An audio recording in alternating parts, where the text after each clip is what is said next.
On the 18th of December 2014, Anne Welsh was the victim of a conspiracy to destroy her reputation through a premeditated criminal act. Anne Welsh explains how the event occurred and the scope of activity that the conspirators took to falsify videos and then forward it onto bloggers. I was the vice chairperson of the Olusegun Obasanjo Foundation, and our mission at this foundation was to promote human activity in Africa. And during the Ebola crisis in 2014, I was organizing a high-profile event to raise awareness of this condition and serious disease that was affecting millions and a lot of people in Africa.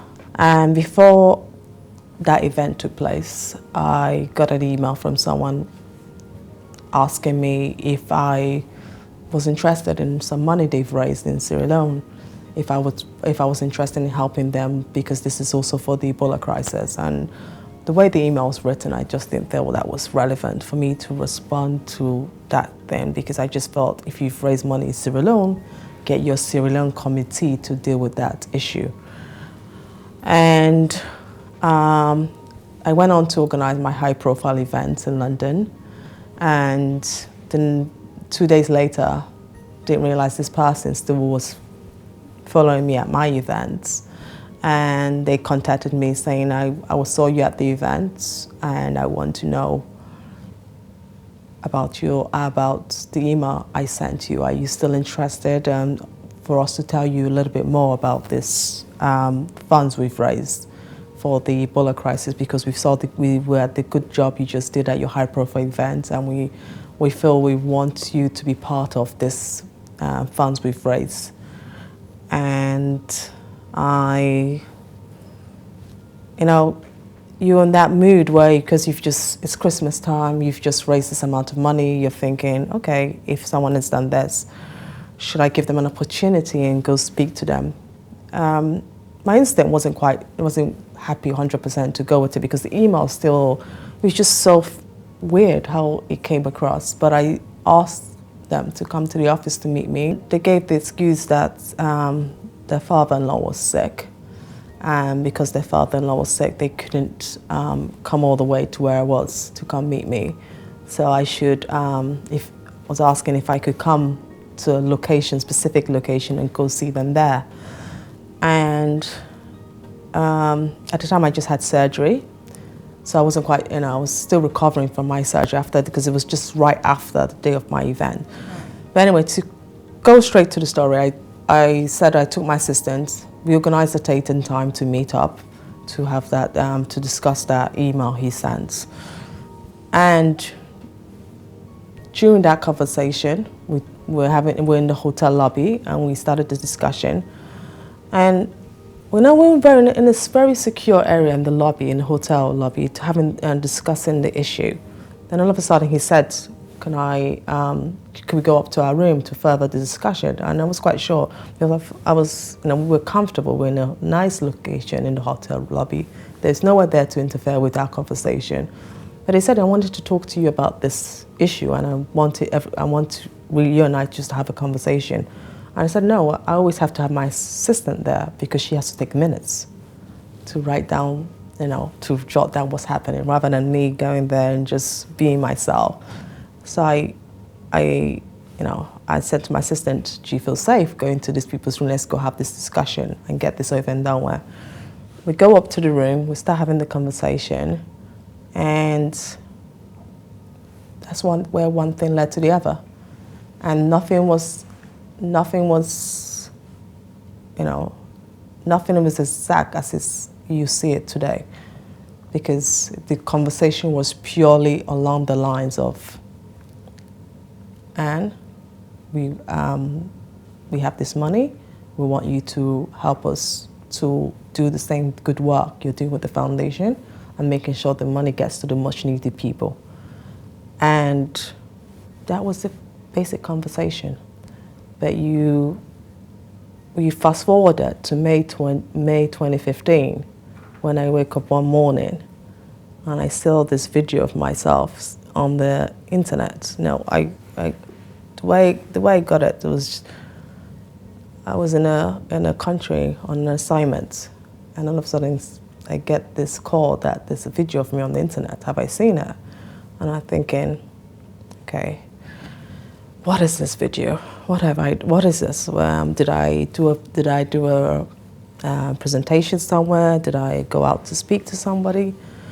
And then they say something to do with some issue regarding fund transfer.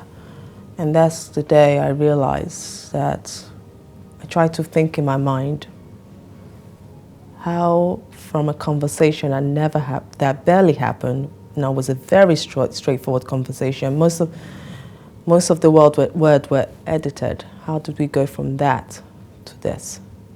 So this is what really happened. The conspirators' objective was to inflict grievous reputational harm. Anne, in her own words, describes the challenges she faced and how she was inspired to overcome the negative issues surrounding the doctored video release.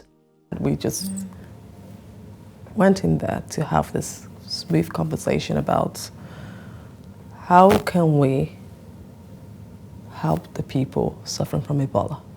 And that was it. There was nothing. There was no... when he suggested to come to the room, there's nothing that went to my mind. I just thought, he said it was a suite, so it was more private. And we did get up there. It was actually a suite, which was very private. Probably he had his laptop, I thought.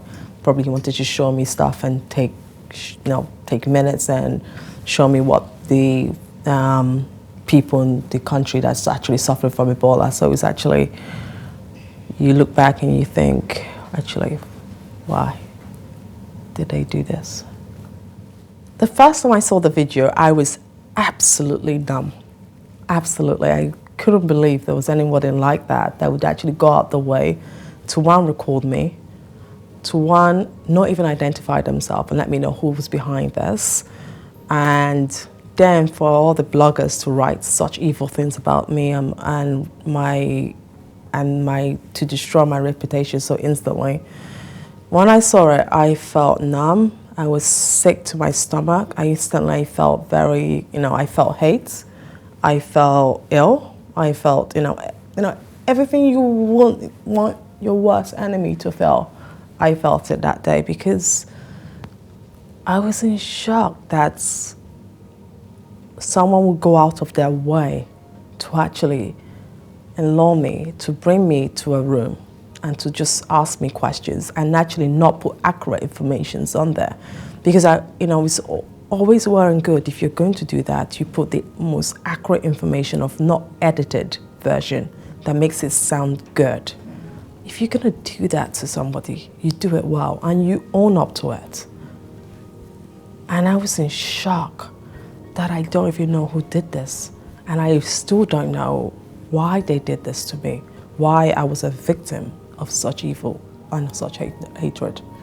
So to this day, I still feel sick. I still feel, hatred. Why would someone do that to you? But at the same time, I must say, I thank my family for just being my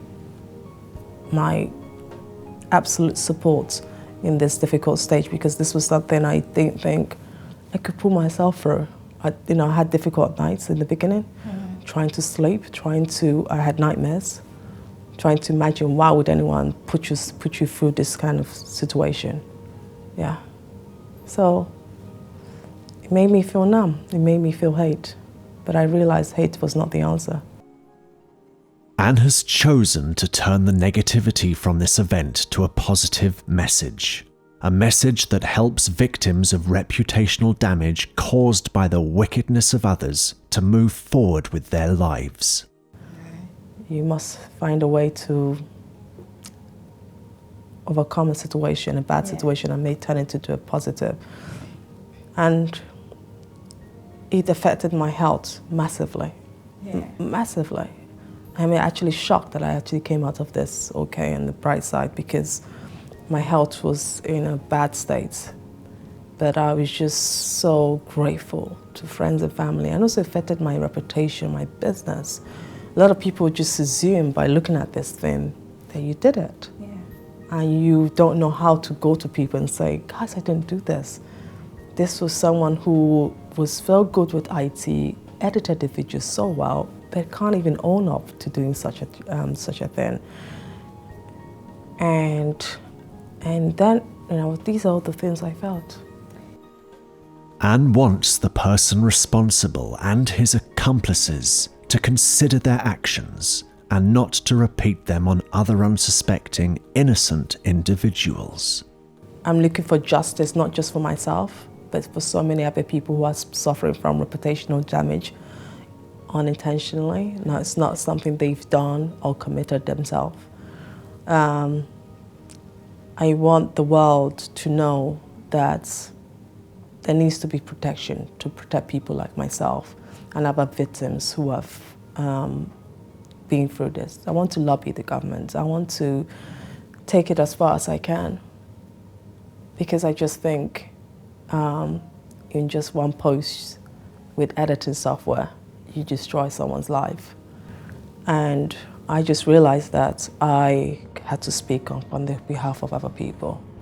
And not just speak up, I need to do something about it, because these people willingly and just went out there and just filmed me. And I didn't know I was being filmed. 2, the day I saw the video, it was very, very edited. It was not, I have the notes, it does not match. It was very, very edited. 3, I even went out the next day to close it out. They had papers for me to sign, and I said, over my dead body, I'm not signing anything. So when people are like that out there and will do anything through the internet to get hold of you, I believe the government needs to be aware of situations like this, because they have big impacts on people's lives. This could affect my son going to school, this could affect my whole life, my family. And I need to do something. I need justice. Not just myself, but the rest of the world needs justice for people. Other parents, other family who are going through this needs justice to be served. And I'm also doing this because I want to appeal to that guy who was involved in doing this to come out and to come contact me and tell me why, who is behind this. Because I just think I'm sick and tired of living in my nightmares. I'm sick and tired of treading over. I want to know why. Reputation can take many years to build and can be ruined very quickly. There can only be hope that justice is delivered for people that are harmed by outrageous untruths.